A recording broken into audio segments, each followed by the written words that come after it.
So the question that immediately arises is, okay, if we are authors of this spatially unbound field of subjectivity that underlies all nature, I will call it universal consciousness in short. If we are authors of universal consciousness, what is this universal consciousness?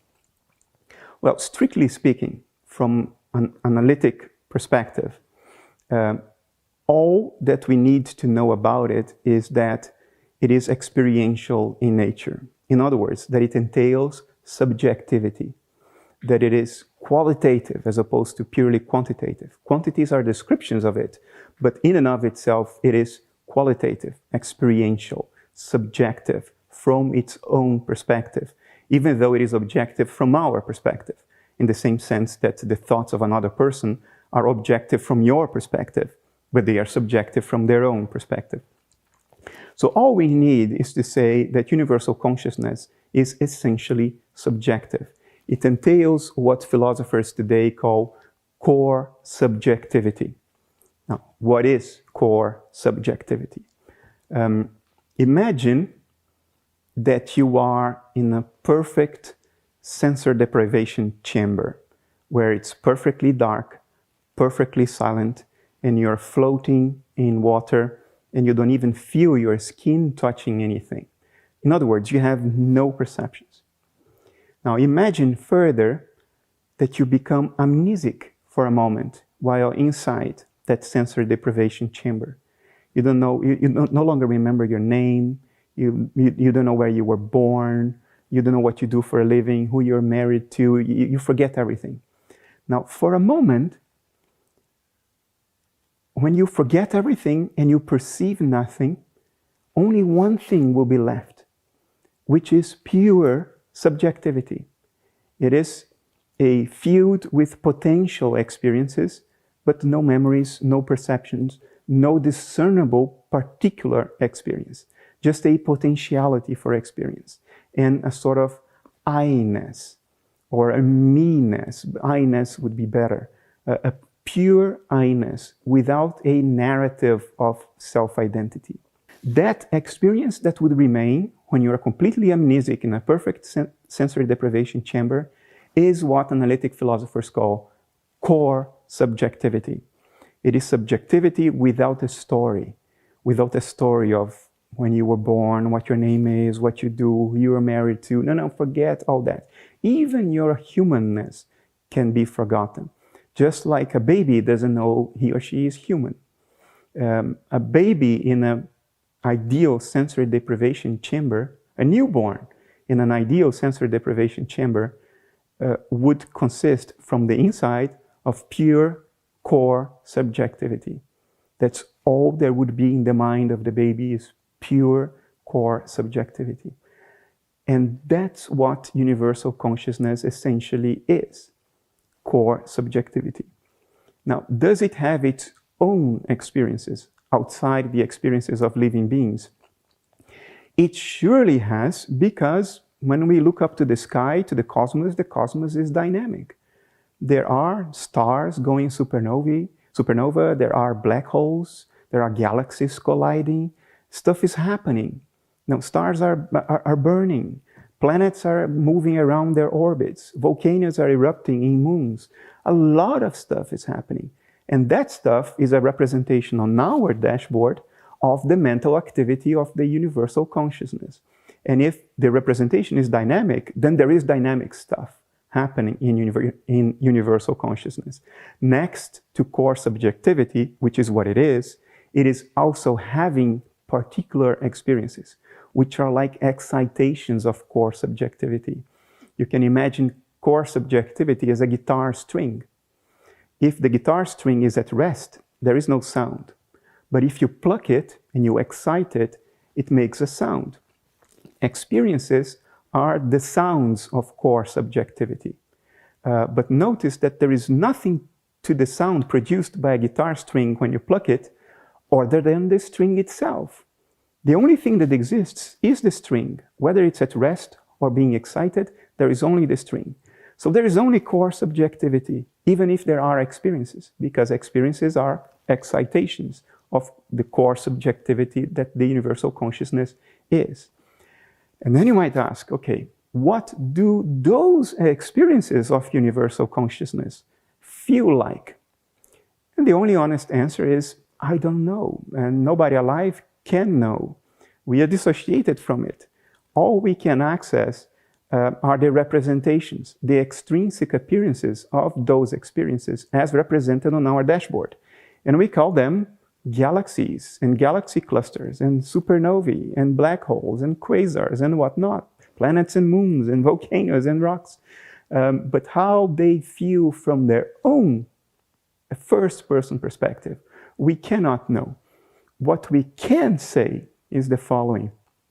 There may be a temptation to equate universal consciousness with a divinity, with God. It's difficult to say whether I think this is a good idea or not, because I don't know what most people mean by God. There are probably 7.5 billion different definitions of God in the world today. So whatever I say, it will make no sense. So I will limit myself to say something that I can say with some confidence. We are self-aware. We have what psychology calls metacognition. In other words, not only do we experience, we know that we experience.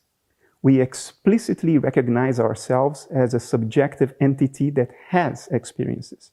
And that's why we say, I have hunger, or I feel sad, as opposed to I am hunger and I am sadness.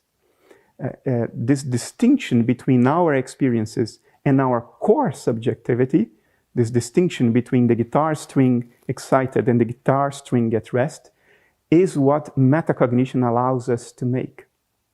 It allows us to think about our thoughts, to ponder our emotions. And this metacognition as a mental function has evolved at very great cost, over 4 billion years of evolution on a planetary ecosystem. The universal consciousness did not have to undergo evolution within a planetary ecosystem.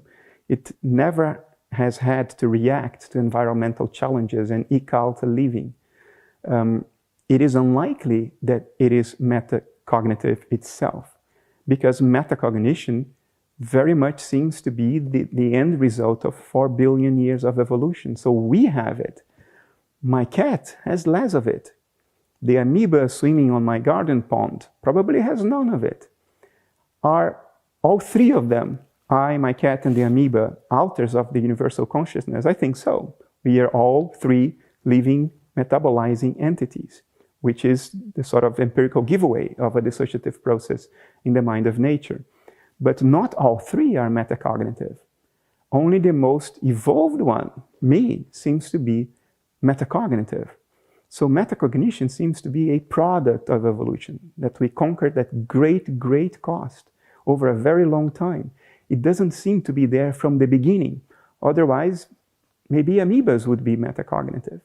And I know some scientists would say, you know what, Bernardo, amoeba can even build their own conical-shaped houses by picking up mud particles from the bottom of your garden pond. And I know that can happen, but I think we could all agree that lower life forms, not in an ethical sense, lower in an evolutionary sense, exhibit a lot less signs of a metacognition than higher, more evolved life forms. Metacognition does not seem to be there from the get-go, does not seem to be there from the beginning. It's not there in mosquitoes, it's not there in frogs, it's not there in fish. At least we have no reasons to think that it is there. But it is there in people. It may be there in pachyderms, elephants. It may be there in cetaceans, whales and dolphins. And it's certainly there in humans. So I think we can say with some confidence that the universal consciousness outside highly evolved life forms is not metacognitive. If you apply the word God to it, then you have a God that is a natural God, a God that acts spontaneously. It does what it does because it is what it is, not because it has a plan, not because it has thought things through, not because it has a premeditated idea about where it wants to go. No, it is spontaneous. It unfolds because it is what it is. To be is to have properties. So universal consciousness has properties. And what it does is determined by those properties. Its actions, stars going supernovae, black holes swallowing galaxies, these actions are the spontaneous unfolding of the mental properties of universal consciousness. They are not the product of premeditated design or an explicit plan about where to go. And to me, at least, this is comforting, because a metacognitive God that allows for this bloodbath that survival in a planetary ecosystem is, would be a sadistic God, wouldn't it? Or a God that has a level of intelligence that is completely beyond us, so we cannot understand the reason for all this suffering. But regardless of these value judgments, I don't think we have enough objective, clear-minded, empirical reason to postulate higher level mental functions as inherent characteristics of the universal consciousness as a whole. I think higher level mental functions are the characteristics of highly evolved life forms, thanks to the pressures of fitness and survival in a planetary ecosystem. All right, so if the cosmos, as we see through our telescopes, through the Hubble, through the James Webb telescope, if this physical cosmos is a representation of the mind of nature, its mental processes, how do we reconcile it with what we know about the cosmos? Like, say, the theory of the Big Bang, which is an event that supposedly happened 3.8 billion years ago and set out the universe in a continuous expansion and complexification thanks to quantum fluctuations and other processes we know about nature. How can we accommodate the Big Bang into this analytic idealist perspective? Let me start by saying that I personally do take the Big Bang very seriously. There are other cosmological hypotheses out there that are less empirically substantiated than the Big Bang. And in recent times with the James Webb, there are some people even making noise that the James Webb telescope has shown that the Big Bang is not true. I think that is nonsense. I think the pictures show no such a thing. They only show that our particular cosmological models about the early evolution of the universe need some work, need some fine-tuning. But the evidence suggesting that the universe has expanded from a singularity is overwhelming. The cosmic radiation background even shows where the quantum fluctuations happen that gave birth to stars, planets, galaxies, galaxy clusters, and so on and so forth, out of the initially uniform field of energy that arose immediately after the Big Bang. So I take the Big Bang very seriously.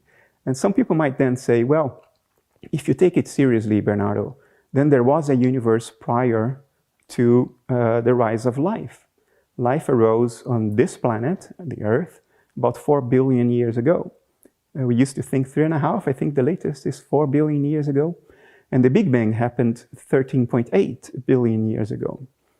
So what was the universe before life? Because according to analytic idealism, the physical universe is a cognitive representation of living beings. If there is no living being to cognitively represent the universe, then there is no physical universe, because physicality is the representation. Physicality is the dashboard. If there is no airplane flying around the sky, there is no dashboard. But that doesn't mean that there is no sky. The sky exists whether there is an airplane measuring it and showing the measurements on the dashboard or not.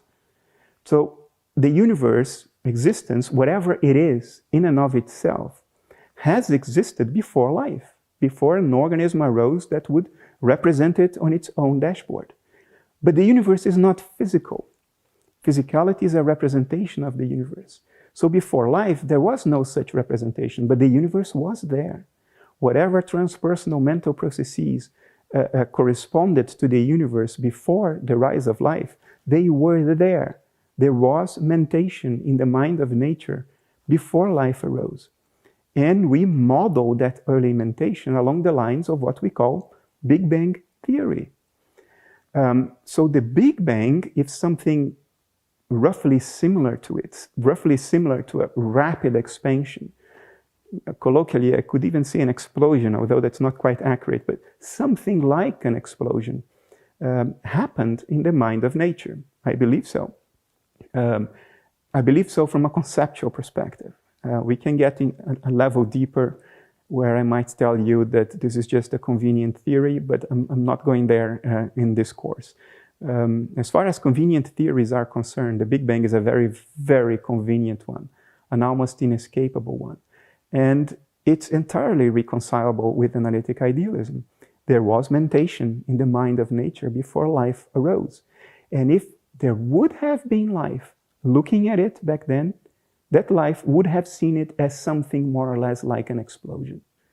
There was no life. Nobody saw it that way.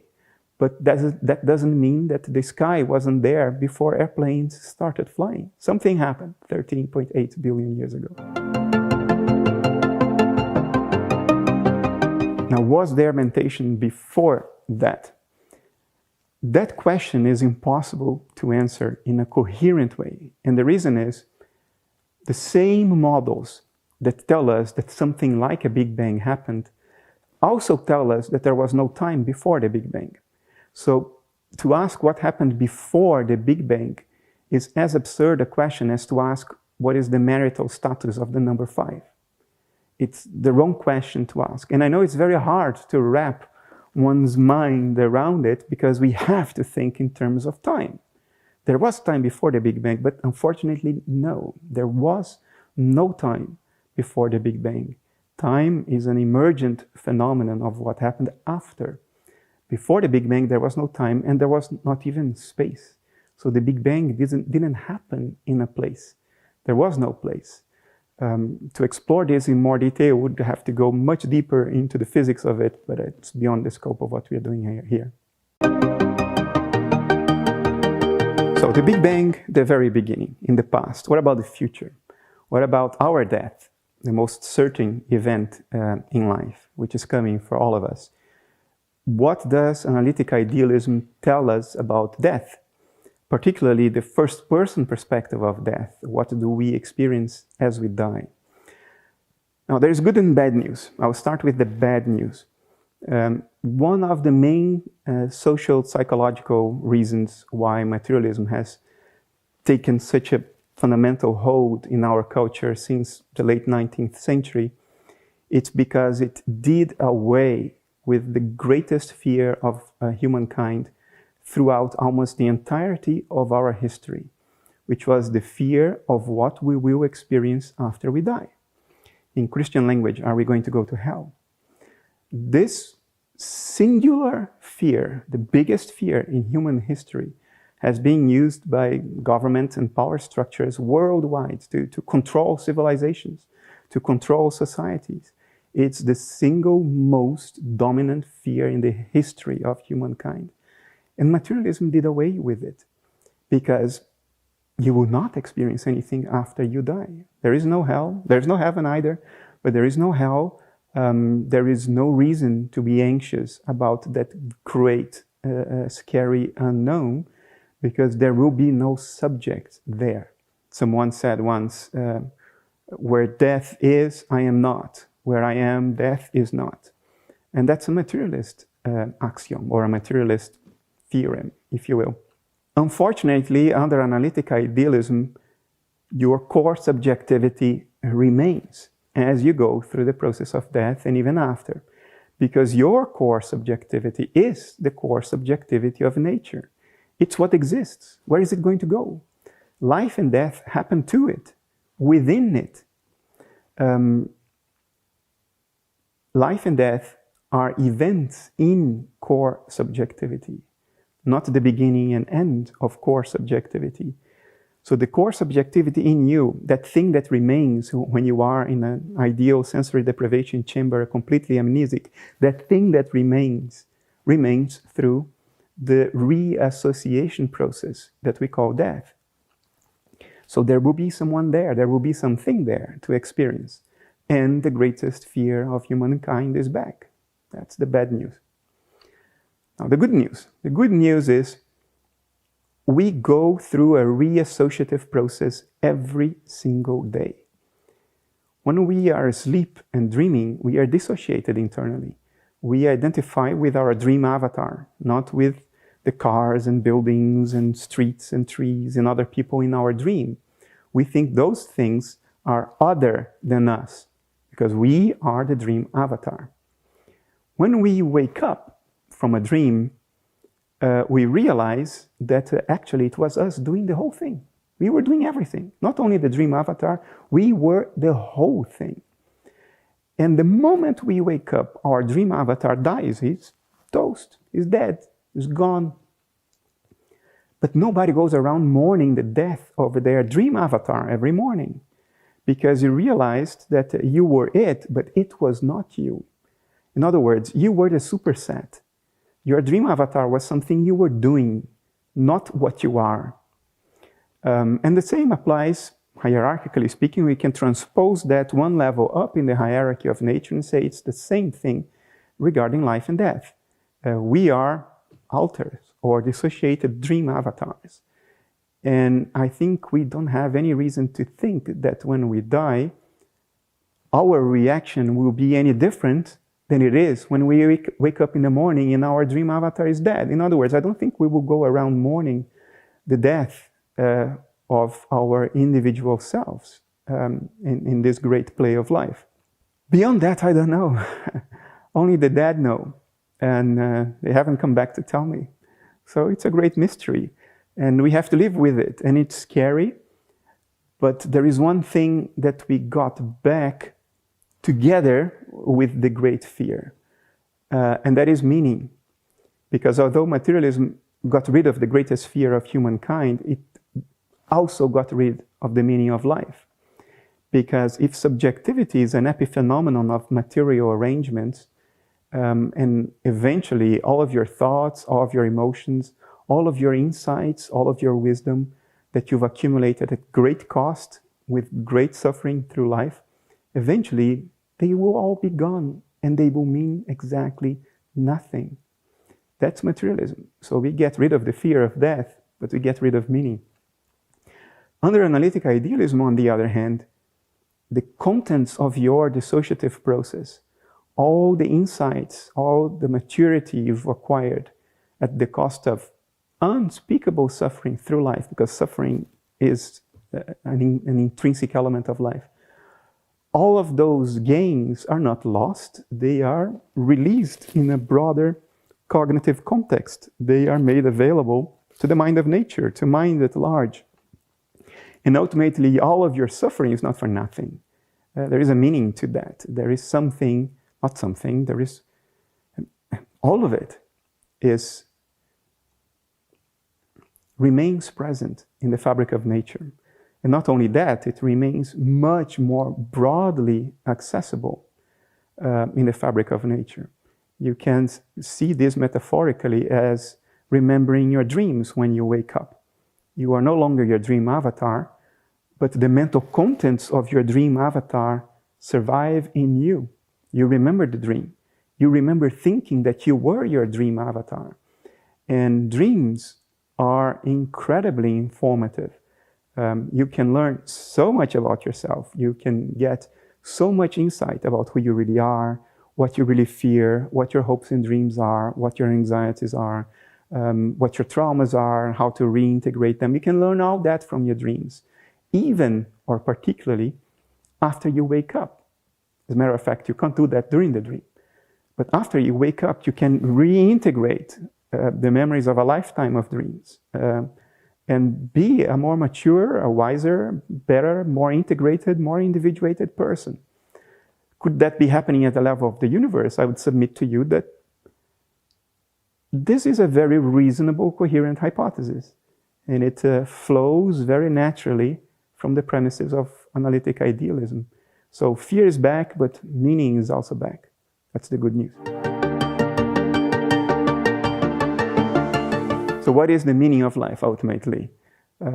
It's experience. And it's what you learn from experience. Because we are metacognitive, we are able to ask the deeper questions.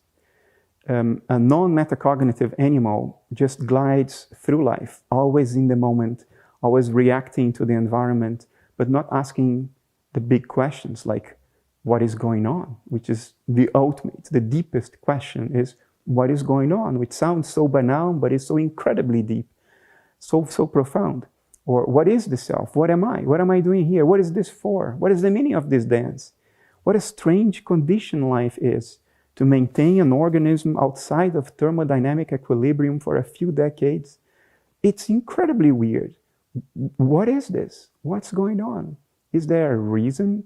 Is there a telos, a goal to all of this? And what's the relationship between me and the rest of nature? These are the big questions, and we ask the big questions as metacognitive individuals. And this metacognition, we have every reason to believe, exists only in life. Only through life does the universe metacognize, because metacognition is something that arose from the evolution of life in a planetary ecosystem. It's a higher level mental function that was engineered by the evolution of life. Without it, no metacognition. Without life, no metacognition. So this puts us in a unique position in the dance of existence. Only through our eyes can the mind of nature take account of itself in an explicit manner and ask the larger, the bigger questions and get the answers when we are no longer dissociated. It may sound cruel to say what I'm about to say, so I have to be very careful. The intuition of the world's cultures and civilizations almost always has a seed of truth, even when it's distorted into morally despicable acts. I'll mention one morally despicable act, animal sacrifice, or even human sacrifice. Both of which have been practiced by cultures the world over through most of history. Do I think that's okay? No, I don't think that's okay. We are all going to die eventually anyway. There is absolutely no need to speed up the process. And to speed up the process is actually to spit on the face of nature. It's nature that should decide when it's time.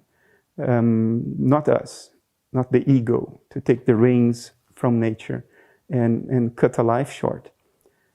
Having said that, there is a seed of truth to the intuition. Death is the end of the dissociation. So when you die, whatever insights you've accumulated about the bigger questions are released into a broader cognitive context, into the very fabric of nature.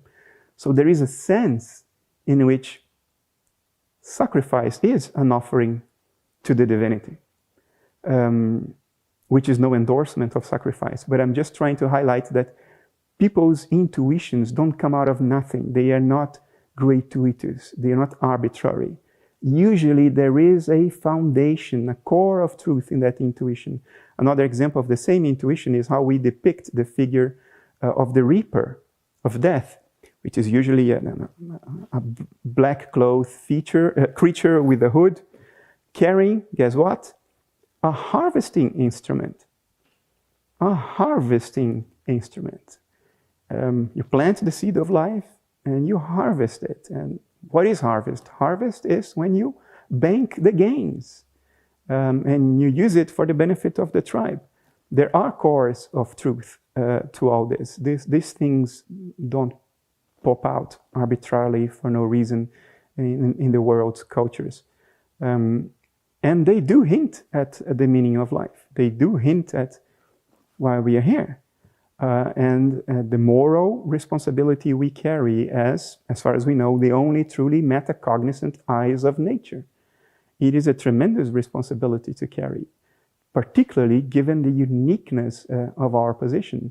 We haven't found anything like us on this planet, and not anything even remotely akin to life in other planets yet. There may be more life in the universe, there probably is, but it's definitely not abundant. Otherwise, we wouldn't have the Fermi paradox staring us in the face. And this is sobering, morally and otherwise. I do personally fear death, yes. When I was a young adult working at CERN in Switzerland, I didn't. Not only because it was very remote for me back then, but because I always had this adage in my mind: where I am, death is not; where death is, I am not. So there's nothing to fear, literally. But as my understanding of the world and reality evolved, and I'm today as convinced as a human being can reasonably be that my core subjectivity will survive and witness death, I am afraid of death. The best models of death we have today are high-dose psychedelic trips, and they are the best because when done in the correct settings with correct supervision, they are absolutely safe, and they emulate death so well experientially and physiologically. Psychedelics only reduce brain activity. They don't increase brain activity anywhere. A high-dose psychedelic trip, in that sense, is pretty much like a significant reduction in brain metabolism. In other words, it's the process of dying. And from an experiential perspective, anybody who has had a high-dose psychedelic trip entailing ego dissolution knows that it can be very difficult. Ego death is something that you witness it happening to you.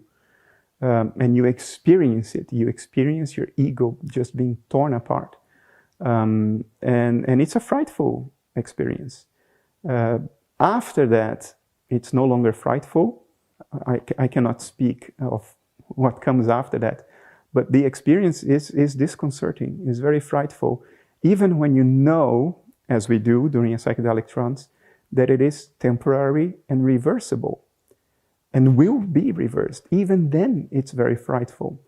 But when you're undergoing that, also knowing that it's not reversible, it's probably more frightful. So yes, I'm afraid of death, but it's a price I pay with a smile in my face, because what I get with it is my life is meaningful, intrinsically meaningful. It doesn't matter what happens, it's intrinsically meaningful. I no longer struggle with the meaning of existence. I no longer struggle with the fact that I suffer. I do suffer, but I'm not saying, oh, all this suffering is for nothing. Why am I going through this? No, that's gone. I no longer have meta-suffering. I suffer like everybody a lot, but no meta-suffering, no self-imposed suffering associated with questions of meaning and sense. All of that, all of those doubts, it's gone for me. I live in a world that is rich and envelops me in the warm hug of meaning and sense. And I rather live like this with the fear of death than live an unexamined life of platitudes without fear of death.